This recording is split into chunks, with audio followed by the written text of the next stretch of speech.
Hi everyone, Michael Manatskanian here.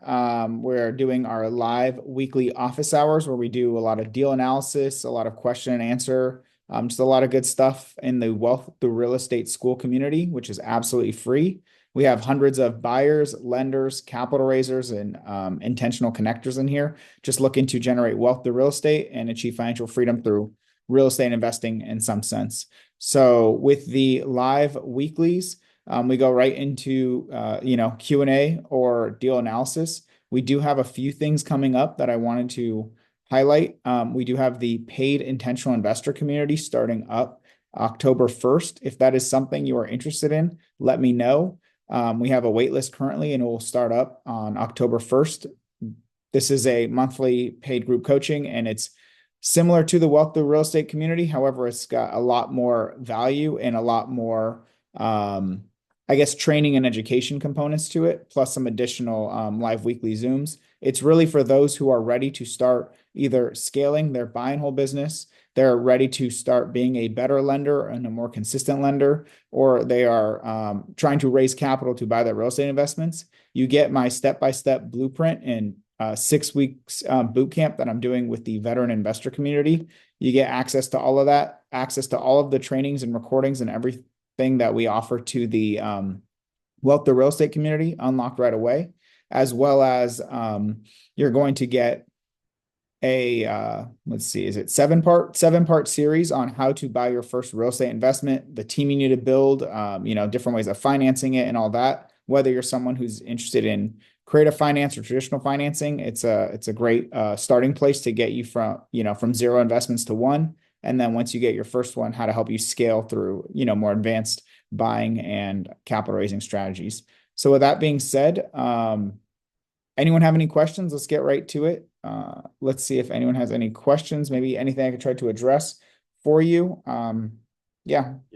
Michael, I have a question. Of course. Actually, I have questions. But the first thing that I would like to ask you, so in your calculator, you have the PadSplit section that I know what it is, but let's say if you are willing to do that by yourself, how would you calculate it, and how did you come up with price per bedroom? And also, would you consider the city regulations, the code? In some locations, there's a regulation up to 3 people can live under the same dwelling unit, and this kind of regulations. I would like to know what would be the best way to analyze that type of deals, independent from PadSplit. Right. So how would you analyze your own rent by the room model? Right. Basically, if you're renting a property out by the room, how would you do it without the PadSplit platform? Okay. And then how are we getting the income? How are we projecting our incomes from there? And then how are we accounting for regulations? Yes, because for example, I mean, in any location, you might try to bump it up as much as you can, as many people as possible that as long as they can fit into a place. But in some locations, there's a city code. It says maximum 2 people, 3 people. That's something that, I would like to know what is the best way to analyze, make the plan according to the regulations, or maybe to choose the location which allows more than 4 or 5, what is the best way, and maybe is it the place, the property should be close to a college, university, hospital. So maybe you have an experience with that.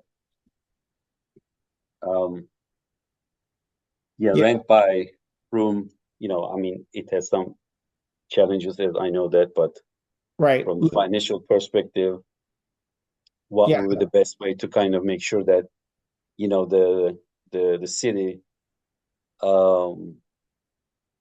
code enforcement doesn't show up and knock the door and ask how many people are living here, who are you, whatever, and then just shut down the place. Right, right. All right, let's get into all of that. All right, so let's get right into it. Raif, you were highlighting my creative finance real estate investment calculator, the ultimate creative finance real estate investing calculator. And we have a section down here for PadSplit or rent by Mhm. the room model. The most common platform for it is PadSplit. So it's like, think of PadSplit, for anyone watching who's unfamiliar with it, think of PadSplit as the equivalent of Airbnb for short-term rentals. It's a platform that helps you get prospective tenants and people who want to stay in your home. It helps find them, and then it also allows you to um, do a little bit of, like, you can do your guest communication, tenant payments on there. They could submit maintenance requests, all that kind of stuff, and they can book directly on there. So let's answer your questions that you had. So first was regulations. The number one thing I always recommend that you do with any investment, if you're doing something new or something for the first time that you've never done, whether it's in a new market or a new strategy or something like that, I would talk to an experienced real estate investor who's done multiple of those in that market. So if you want to rent by the room in Jacksonville, Florida, I would talk to at least three experienced investors who are doing rent by the room in Jacksonville and seeing if you can, like, learn from them, glean from them what would take you maybe hours, if not days, to figure out on your own. So it's like the great place to start is to learn from them and see what their thoughts are on regulations. But that doesn't mean you don't need to do your own research. That's just a great starting place. So what you're going to do is, like you mentioned, you're going to look at the county or city regulations and see what limitations they put. The two main ones, or like a few main ones you should consider, are the maximum number of occupants you're allowed to have in a property based on the bedroom count, or just in general, the maximum number of different families you're allowed to have in the property, as a if there's like a limitation on the number of families you could put in there, as well as what qualifies an actual bedroom, right? Some places require it to have a closet. Some places require it to have a window, or it's like an egress window that's accessible if there's a fire. So you need to learn the regs. I mean, I wish I could give you a blanket answer. I can't. It is just look at the regulations and see what they say about occupancy, the number of people you can have in that property. And there's kind of a way to circumvent this. This is, instead of renting out to your tenants on like a lease to each tenant, they're actually more like paying for a membership. It's a different type of strategy. It just kind of circumvents them being Mhm. official tenants to the property, but rather they are paying in a membership to be able to stay at that property, but they're not really paying as a tenant for that room. So you could look more into something like that. But regulations are very specific to the state, the county, the city, even especially if there's HOAs, that could further limit your ability to rent that out. As a general rule of thumb, regardless of regulations, I would never do, I would never have more than 4 bedrooms for every 1 bathroom, just because of that's already pushing it to the extreme. That's the highest bedroom to bathroom ratio you want, just to make sure it's accommodating for your tenants and it's as comfortable as possible. The lower, the better. And as you'll see in this tracker, your private bathrooms, right? These are just sample numbers, but there's a distinction between a bedroom with a private bathroom versus a shared bathroom, and those tend to always rent for much higher. Another thing to think about is if you are making a bunch of changes and you're doing it unpermitted, which would probably be, the majority of people who are doing this, who are doing the rent by the room as opposed to going through the permitting process. Those are not going to count as bedrooms when you go to sell the property in the future. You're going to have to eliminate those walls, right? Ideally, non-load bearing walls, very simple, should be easy enough to remove and bring the property back to its original condition, because you're going to have a lot of issues in that regards too if you try to sell it and it's none of the work was permitted. So you're just setting yourself up for risk, and you're really limiting the potential pool of buyers that would want to buy that property if it's not something that is um, if it's not in like a normal condition, like a normal house. What you could do is sell to another investor, especially creatively, and then maximize maybe your returns on that end. But you're going to probably have to bring it back to a standard home when you sell it. So we got that piece. Do you have questions more about like regulations? I mean, there's no great answer besides you're gonna have to look, in that market. And actually, that's where PadSplit is very helpful, right? That's where going to PadSplit and seeing what markets are they operating in, Mm. a very I helpful think thing. they're like operating in a gray area, which is like a membership based model. So Exactly. they're technically not a tenant, but like a member, like a club type of thing. So I think that's, yeah. I had a conversation with them before to kind of understand. And then once you set up your PadSplit account, if you haven't yet and you're watching this on YouTube or, in the Wealthy Real Estate School community, just look for my link in there. Get yourself an account. You're not going to have to pay anything. Just get yourself an account and Mm, you get access to a bunch more data. I don't know if everyone gets access to this if they're not utilizing if they're not actually a member or mm, not, but it's free for me as a host. I only pay when I have a property that's being rented out. This gives you a very good idea of where PadSplit is operating. This does not mean that um, you can only do rent by the room in PadSplit markets. For example, we have one in Clarksville, Tennessee, that we're closing on next week. And that's not a PadSplit market, but it's a great rent by the room market because of the population size, because of the economic indicator, mm, and things like that, and the location. And that's something that you asked about too. Like what is conducive to a good PadSplit property? So like first and foremost, I would say you're going to need to make sure it's enough bedrooms and bathrooms. I personally don't like to have a PadSplit that will be less than 6 bedrooms. I feel like the sweet spot is over 6 bedrooms, so 7, 8 bedrooms. So you're going to need, 2 or 3 bathrooms at minimum to accommodate for that. You could do the 8 bed, 2 bath, but then, that may not make a lot of sense. Um, Actually, and I have 2 bedroom, 2 bath property, which is rented out by the room, but that's in San Diego. So it really depends. That's why you have to analyze mm, it and see if it just makes sense for you or not. But so what for me as quick filters, right? It's got to be a big enough property with enough bedrooms.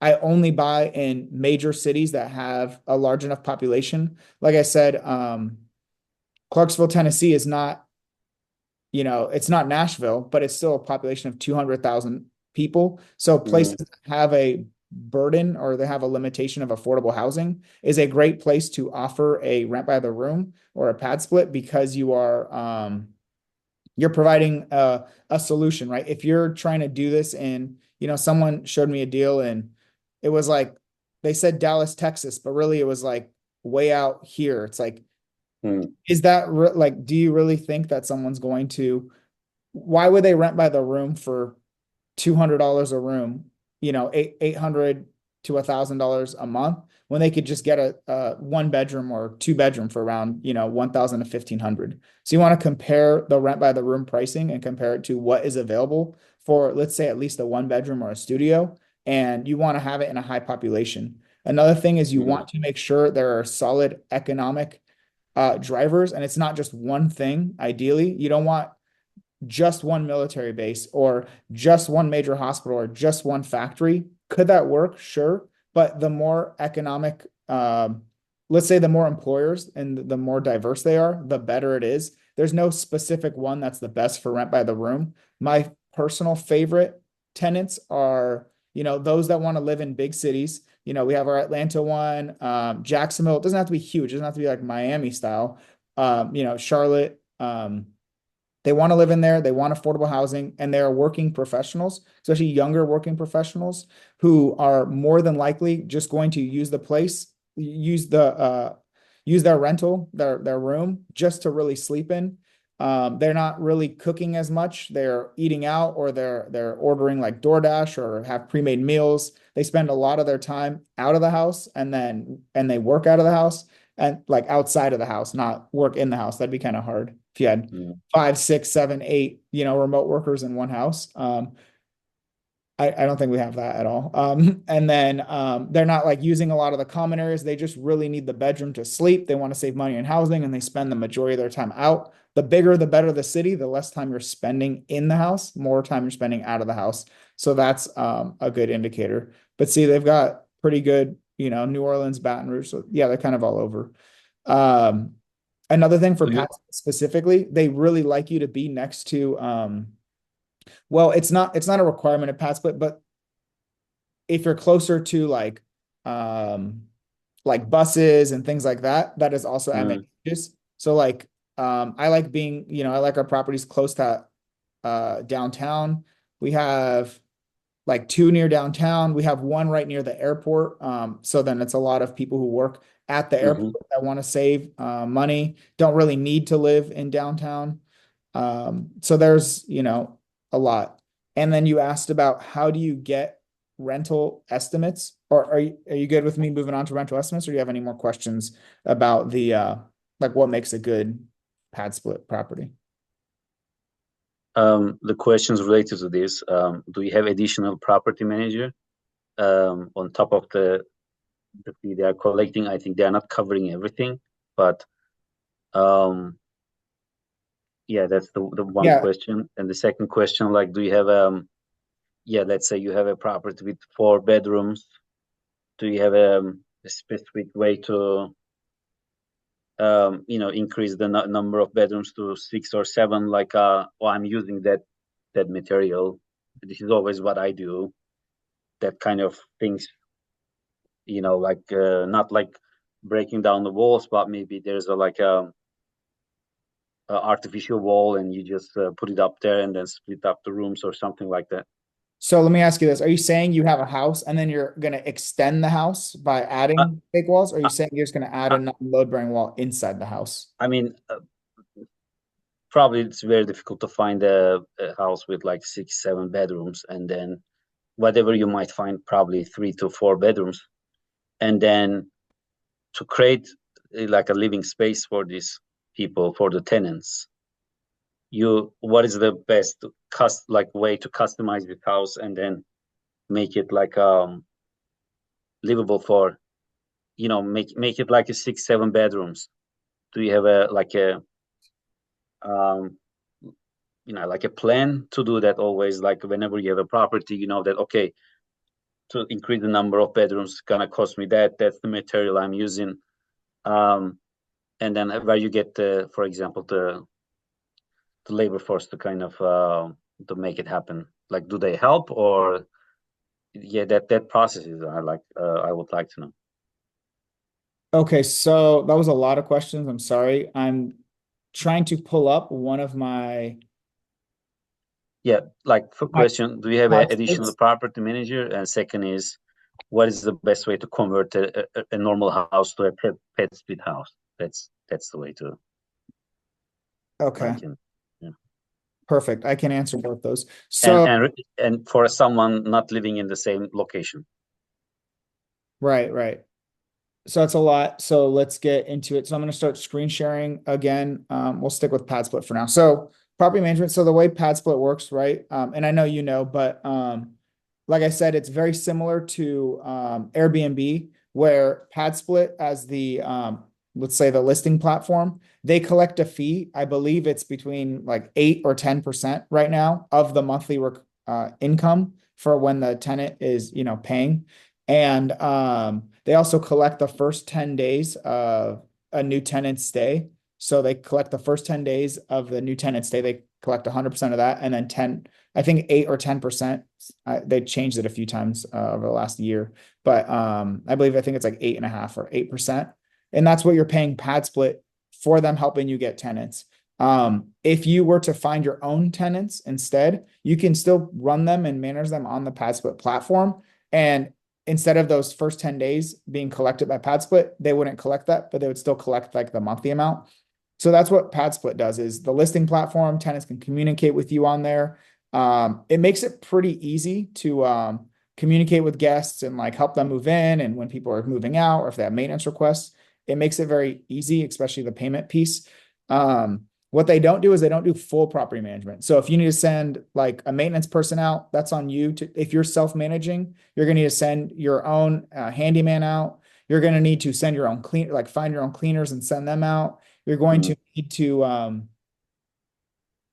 yeah, so any handyman work, any cleaning stuff, if you need to send more supplies, like all of that stuff is up to you. All they're doing is providing that platform and then having the tenants come in or tenants there that can request to stay at your property. All the actual management is done by you, but they do the tenant collection, income collection, or like the rental collection and the Mm-hmm. management or the maintenance request, which is very valuable, like that communication. So you don't have to set up that piece.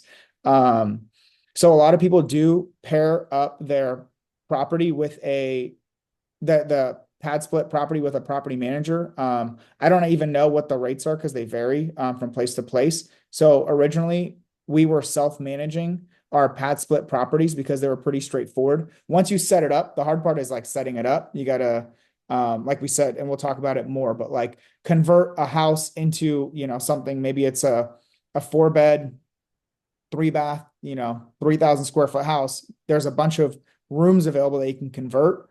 And we'll talk in more detail, like what types of rooms are the best. But you would you would have to do all that. And then one of the things you would do is ideally, you're putting in electronic like door locks on every single bedroom so that you can change them. Ideally, Wi-Fi activated so you can change them, through Wi-Fi. Set up all your furnishings. You're going to set up all your utilities, your security, your internet, all that stuff. So it's easy moving for your tenants. And whenever it's time to just swap one tenant with another, it's all done on the platform, right? The tenant moves out, the new one requests on there, and then you need to coordinate the cleaning and things like that. So that's pretty straightforward to do on PadSplit, or that's pretty straightforward to self-manage your PadSplits if you would like.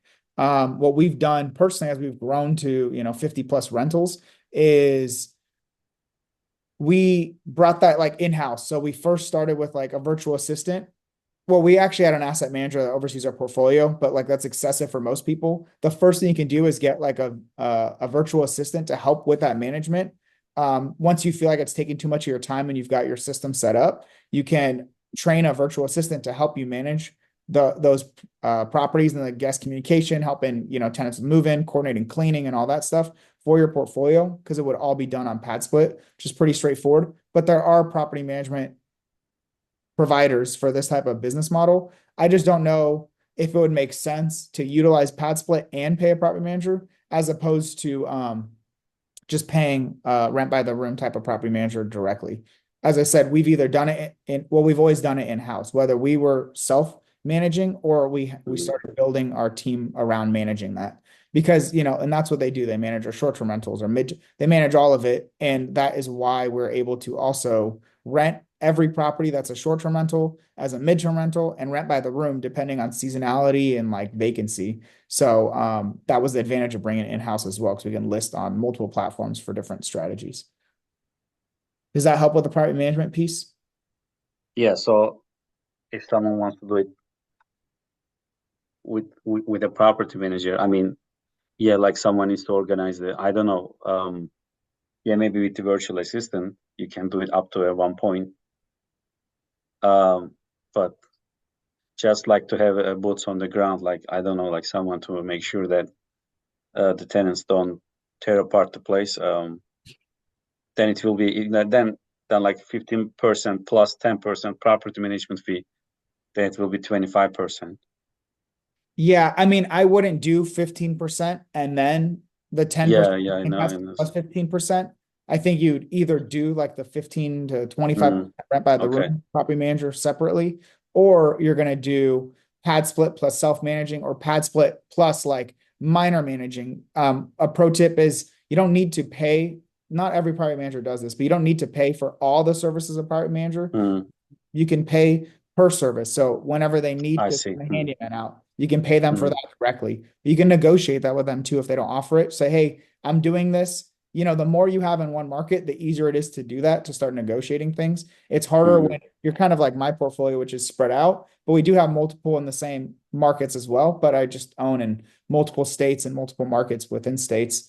Um, and then honestly, like, yes, but it's more like I agree you want someone to look at your property, but between the number of the handymen that you're sending out and you're training them to say, hey, I need photos and videos every time you're going in, like a general, give me the general. Maybe they're not going to go into rooms and all that, but they'll the video, the kitchen, the living room, all that kind of stuff. And you're gonna have cleaners in there quite frequently. And I recommend that putting in a cleaner maybe once a quarter or something along those lines to clean the common areas. And then every time a tenant moves out, you will also clean that as well. You know, you're Mm, going to clean out those rooms. So I'm not overly concerned with that. Usually that's the advantage of having multiple tenants too, is they'll usually complain if there's like bad tenants, which is good and bad. You know, it's more messages for you to look at, but it's good because at least you're cognizant of what's going on, or if there's a leak, they have more opportunities for someone to let you know. Just let them know that you want to hear this information. So mm, rarely do I physically be the one to go look at my properties and, you know, do all that stuff. That's why I'm paying, you know, cleaners, handymen, managers to do all that stuff for us. You know, that's why in-person property management is like great in theory, but you have to decide, is it worth the additional costs for that when the majority of the work that's being done isn't like by the manager in person at the property? You know, yes. especially if you're really smart with when you set up a property, take all your videos and photos, or, you know, you or pay someone to take your videos and photos, pay for a 3D rendering of the property so that you can say, hey, here's your bedroom, here's where it's at. And I'll show you what that looks like right now. I believe I'm screen sharing. So, can you guys see my screen? Yes. And you see the pad split? Yeah, Okay, I cool. do. So let's get into converting. So this is in Florida. It's a 3-bed, 2-bath, 2,400 square foot property. Huge lot as well, and a garage that could also be converted, not included in the square footage. So this was at the highest limit, right? So we added, this is 8-bed, 2-bath. It's actually, oh yeah, this is 8-bed, 2-bath in the end. So the best rooms, I mean, just as a pro tip, the best rooms to try to convert are going to be your living room, your dining room, your family rooms, things of that nature. So you'll see that there was a bedroom here. There was a bedroom here, a bedroom here. Yeah, so these were the 3 bedrooms, 1, 2, and 3. One bathroom here, one bathroom there. So we converted the living room into a bedroom, one non-load bearing wall here. We converted the dining room right here into a bedroom, converted this huge recreation room into 2 bedrooms, and this family room into another bedroom. And then actually we also made, yeah, so 1, 2, 3. So those are the 5 additional bedrooms that we added. And that's usually how it's going to be. It's going to be living rooms, dining rooms, family rooms, you know, recreation rooms, game rooms. Some houses are just like way bigger than they need to be. Maybe it makes sense for a large family, but it doesn't make sense for the way you're trying to rent it out. And you can comfortably set this property up.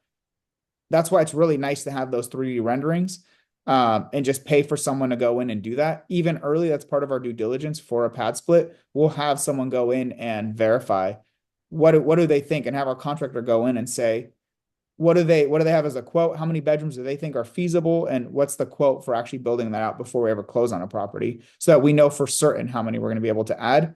And really, once you get to that 6 bedrooms and higher, you're in a pretty safe spot in most major markets, just based on how much the debt typically costs, relative to the income you can generate per bedroom. And so what other questions you have about actually the setting Like up the. what happens when neighbors complain? And you know, then who is in charge? Let's say the code enforcement comes, ask questions, say, I want to talk to the owner, landlord, or whatever, tenants, ask questions. How is the PadSplit handling that type of conversation? Have you ever had any kind of experience like that? No, I mean, outside of HOAs complaining, it doesn't really matter what someone else thinks. As long as you're doing what's within the regulations, people can complain all they want. As long as people complain about noise at, you know, 3 in the afternoon, or people complain about construction and contractors, you know what I mean?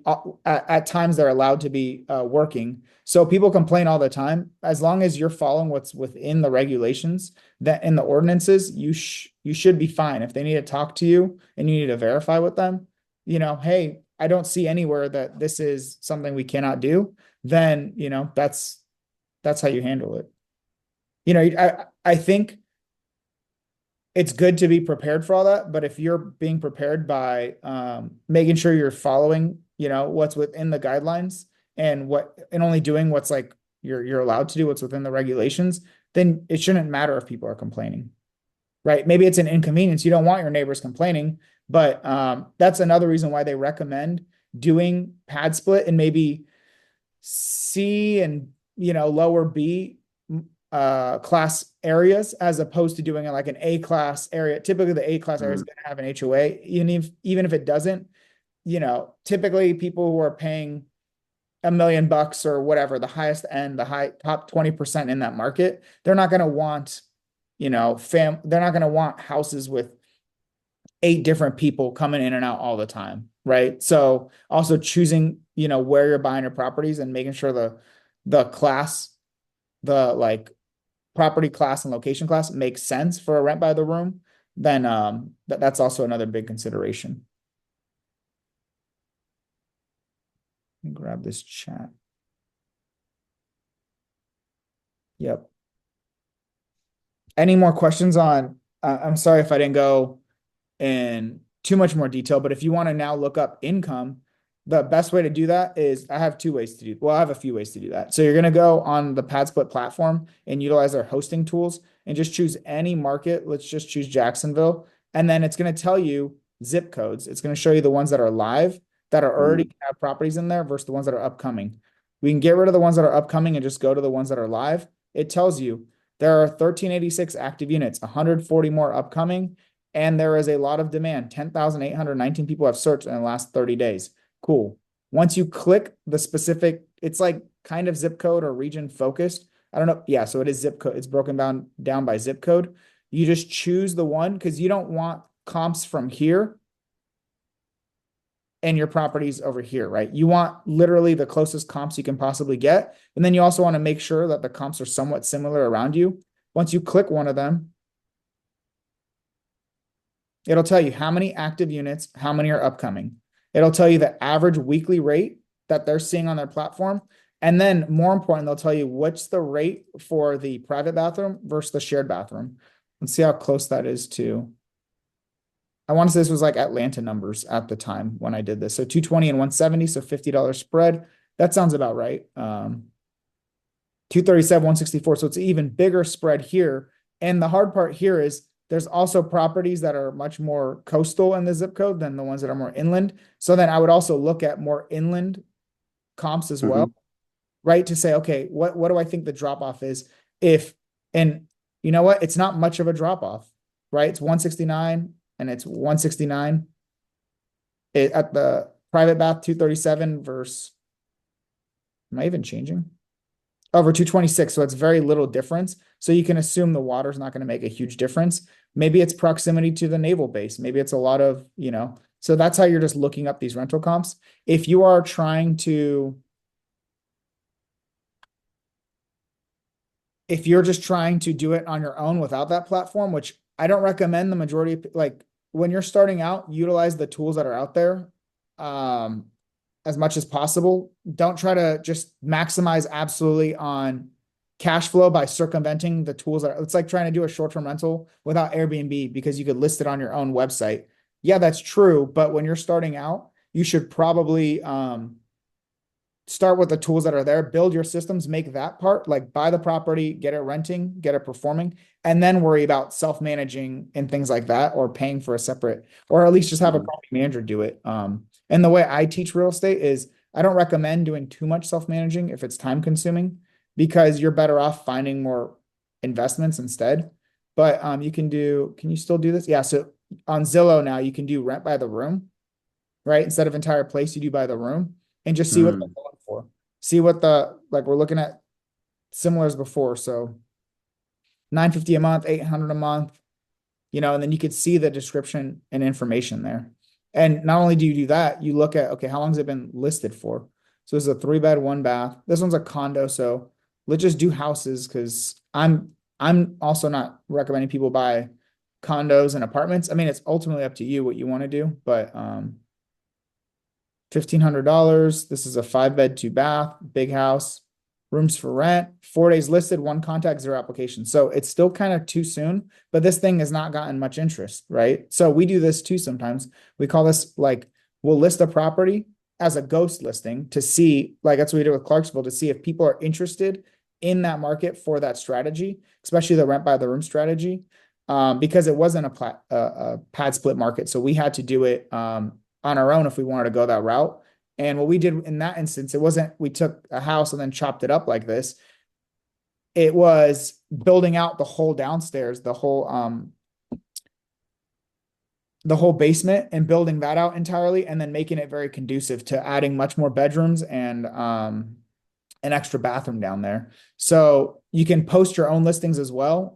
Typically I like Zillow for this. I like Facebook Marketplace.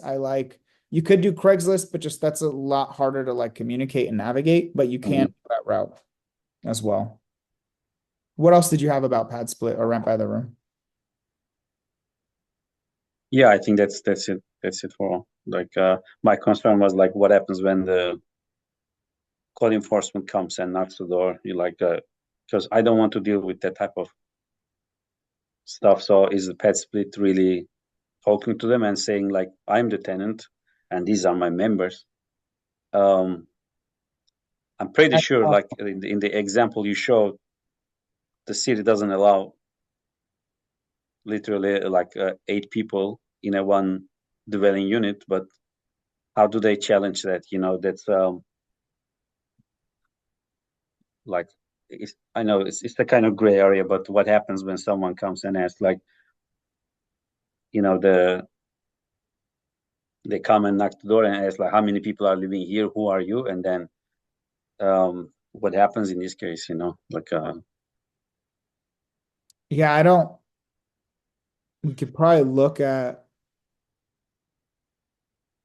I don't know. And if you are doing pad split, make sure to tap into their resources. Like you see, they have a vendor network, all the mm, in their vendor network. I don't know, but I know that we've gotten contractor referrals from them. We talk to them. We talk to their like regional rep every time we have a property and say, hey, what do you think about this? Is this something that like what's the data that you're seeing? In addition to what we can get on our own, we talk to them as much as possible. So leverage them if you're using them. Make sure you're leveraging them as much as possible. so in this network they've actually um Yeah, they provided us contractor recommendations, contractors, but so they can quote, okay.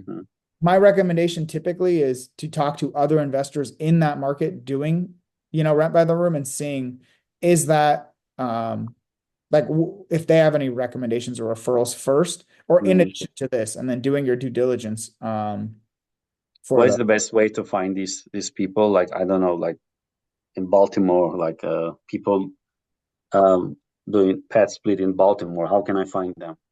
So one great thing, right? That's part of the wealth of real estate community. One of the things you can do is post in there, right? We continue to grow Hmm. every day, primarily Yeah. buyers, lenders, capital raisers, people involved with real estate. So asking Hmm.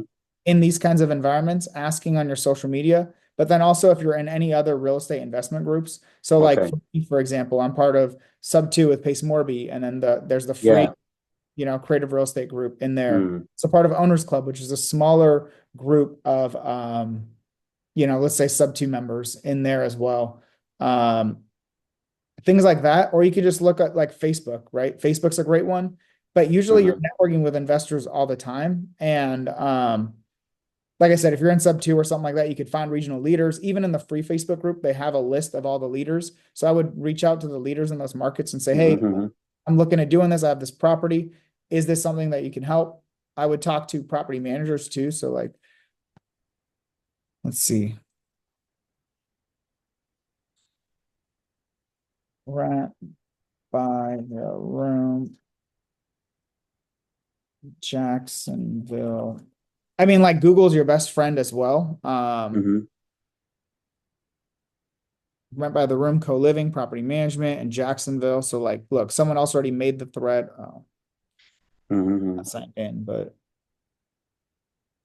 maybe Gary can help. Starting to look into my next deal.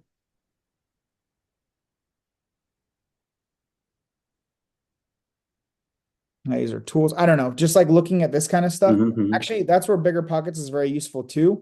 Not to say I've always had the best time connecting with other investors on Bigger Pockets. Um, they're not like they don't tend to share as much. It's more like, oh, that's my contractor. I don't want to give up my one contractor or whatever. Hmm. I'm not saying that's like what they, yeah, I don't want to generalize the whole, but just from my experience, that's kind of more so the case. And, but you can search and then, post, look, just like you could also be the one posting, right? Not just gleaning off what other people say, but also posting and saying, hey, I'm looking for co-living or rent by the room management. So this was a whole year ago, right? So I looked at PadSplit, they're wanting close to 15%, which would be a reasonable charge, especially for the extra work. But it is only to use their platform, not for the management, right? So this is, see, since then it's already changed to like lower than that, but now they collect the 10 days. So I guess this thread kind of sucks. There's not a ton, but just like Googling, connecting with specific investors for that Hmm. strategy in that market. So start with people in that market first, and then try to narrow down who's investing in that market. Maybe All we right. can create a map for the wealthy real estate community that shows you who's But investing. there's no like a specific pet split landlord group that I Not can. that I know of. I mean, there totally could be. I'm just not part of that All specifically. right. Okay. I'm part of a variety of groups for co-living in PadSplit. I guess I should clarify that. But I've not reached out in that regards Okay. to asking for help to those communities. But if you're part of any of the larger real estate investing groups, especially sub two, then you're gonna have access to a lot of that kind of stuff. Cool. Thank Yeah. you. All right. Hey, Michael, I believe, 15. Oh yeah, go for it. Anyone, I whoever. believe there is a PadSplit group, but to have Bryce contact me and we can help him out later. Okay. I'm sorry. Like it kind of sounded like a robot. Who was that? It's Gary. I'm in a loud spot. Oh, hey Gary. Man, I don't know what I'm doing messing that up. Okay. I'm gonna so any more questions? Just for those who are here, I just made a post. So if you want to watch the Financial Freedom Masterclass, you have the recording right here, the full 2.5. Well, it was like not the full, I trimmed it a little bit, but it's like 2.5 hours instead of 3. I separated the budget and net worth piece of it. So if you want to grab your free copy right here, and then you can watch the tutorial on how to use it. And then if you are interested in intentional investor, I'm going to be adding more information here. This is the Q&A section from it. For anyone who's looking for a really awesome real estate investing calculator, it's the one that I use and I created for all my real estate investing. Whether you're a buyer or a lender, this is a great one to be able to quickly analyze, well, maybe not quickly, thoroughly and quickly analyze creative finance opportunities, whether it's subject to seller finance or hybrid. Get all of your entry costs. You got your income, your expenses, debt information, anything about balloons or anything like that. And then really easy decision making if you should, if this is a deal or not based on, your management strategy, long-term deal analysis. So, looking at your investment over 1, 5, 10, and 20 years. And that's all out here as well. It's like looking at your investment over a 30-year time horizon. And it's going to account for not just the cash flow and cash on cash return, but the debt pay down, the tax benefits, the appreciation. And then if you want to underwrite, PadSplit, rent by the room, midterm rentals or short-term rentals, there's sections for that as well. If it's not a deal necessarily, let's say whatever this deal is, if it isn't a deal for cash on cash return, you can come here to the scenario section, and depending on the type of transaction that it is, it will spit out a variety of scenarios. And this one, it's reduced price, so a price reduction and a lower down payment, which is going to affect your seller finance loan. If you were to get a price that was 7.5% off, so you buy it at $222,000, your down payment is lower. It's 10% of $222,000. That is when it would become a deal based on your cash flow and cash on cash return goals. And you're setting what those goals are right here. So it'd be 10%, right? So this is the offer you'd make if you want those types of quick scenarios. That's there. If you're using other people's money, like a private money partner, what the returns look like for you and for them, you can adjust your ownership splits and your cash flow if there's a preferred return. and then you can quickly see the property's total cash flow and then each person's split of that, appreciation, interest payments, depreciation, and then what the total cash on cash return and ROI looks like for each of you for that first year, after 5 years, after 10 years and 20 years, including what your returns are if you were to sell that property at the end of that time. And it's great because it's literally tracking your debt pay down based on the actual debt pay down of the loan. It's not just like fake numbers. It's quite literally what the loan debt pay down will be. The appreciation is handled in the long-term analysis section. So you're stating, here, you're stating your rent growth is 3%. You're stating,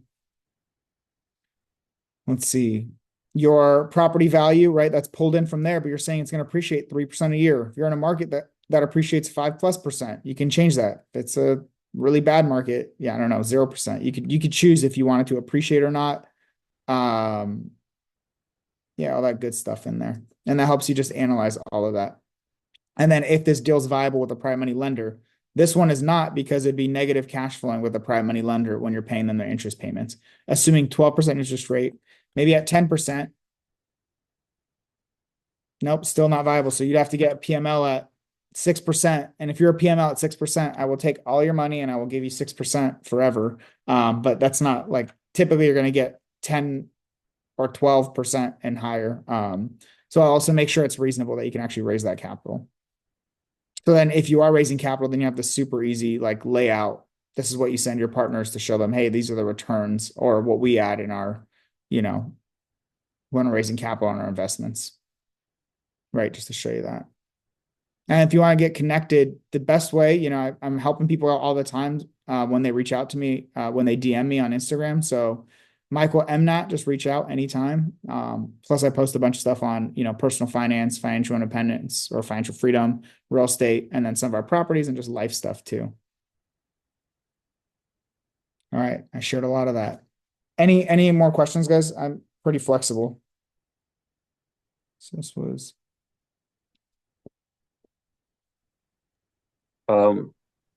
One question, what type of insurance is required for PadSplit? And the second one, last week you talked about this new group, like with monthly payment. Can you please give me more details about it? Like, is it good for rookie investors, or is it like a middle experience or professionals? Like, what is it exactly?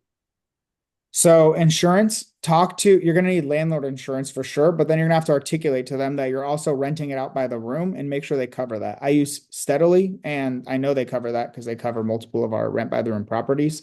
So just like if you have if it's an owner occupied property versus, a landlord or rental, those are two different insurances. But even my insurance for, as a landlord for long-term rental is different than short-term rental because it's utilized differently. So you're gonna have to make sure it's like rent by the room. They understand that that's what you're doing, renting this out by the room, because there might be additional coverages that they need to include in there. I would also make sure you have solid, coverage.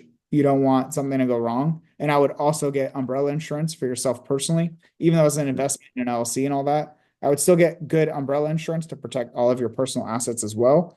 In regards to the intentional investor group, which is starting up October 1st, it is wealthy real estate on steroids with blueprints, essentially. So it is great. If you have no real estate, no worries. So there's a 7-part training in there, or 6 or 7-part training on helping you get your very first investment. Yes, it's geared more toward traditional real estate investing and building your team and all that, but the concepts still hold nonetheless. It's helping you get from 0 to 1. And doing that through traditional financing tends to be the easiest, but your first real estate investment deal could be a creative deal. And in addition to this weekly Zoom, there's going to be an extra one as well for that group.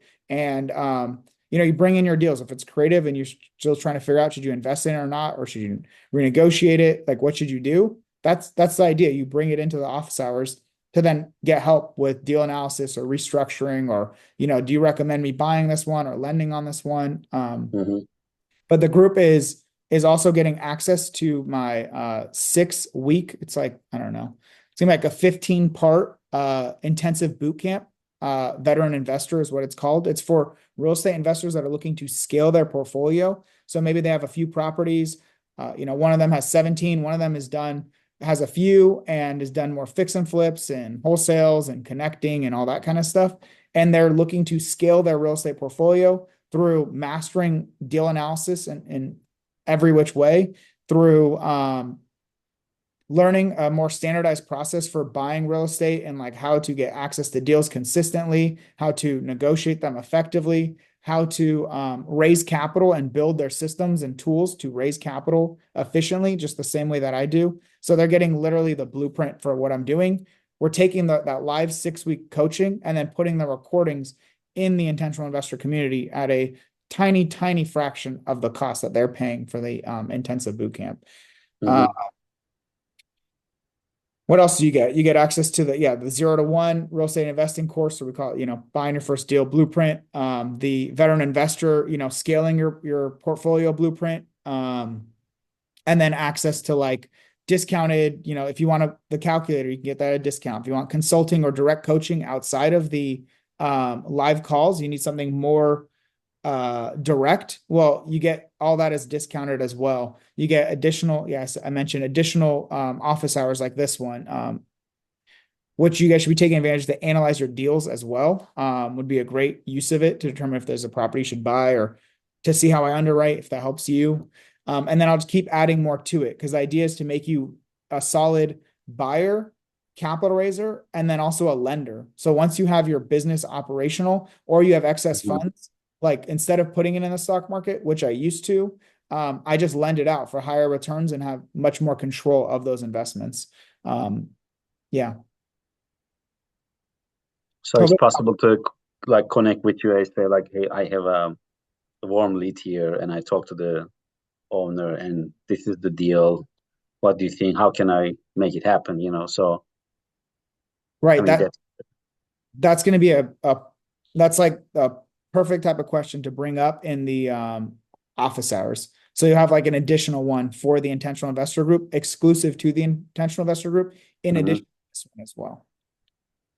So you'd have access to both of those, but just one that's exclusive to the intentional investor, plus all the tools and resources and all that I use in my business and that the veteran investors get access to. Plus like the CRM that I use and things like that. You see the prizes I give away in the free one. So it's, that and then some for the paid one. Obviously there's no point I guess you could get free access to the paid one, but, and the idea is I've been thinking about this. If you don't feel like it's very valuable after maybe like 2 or 3 months, let me know. I don't want anyone who joins and they don't think it's valuable to then to feel like they wasted money. I don't want that. So you let me know and I'll make sure it's fixed. I'll make sure to take care of you. Cool. Any more questions, y'all? This is a PadSplit heavy one. All right, cool. Well, then I will continue grinding away for the veteran investors. And then once again, that is all that value that I'm providing them, you guys get access to, which is the great part if you join the intentional investor community. Wealth of Real Estate is phenomenal to learn about a lot of this stuff and the concepts and deal analysis and access to each other, but it's not as, let's say, as intentional as the intentional investor, which is much more blueprint. Yeah, it's like follow these exact steps, use these exact tools, customize it to your business model, but like, here you go. Here's exactly what you got to do to get your first deal or to scale your portfolio. Cool, y'all. Appreciate you. Sure. See you next week. Thank you. Take care. Bye.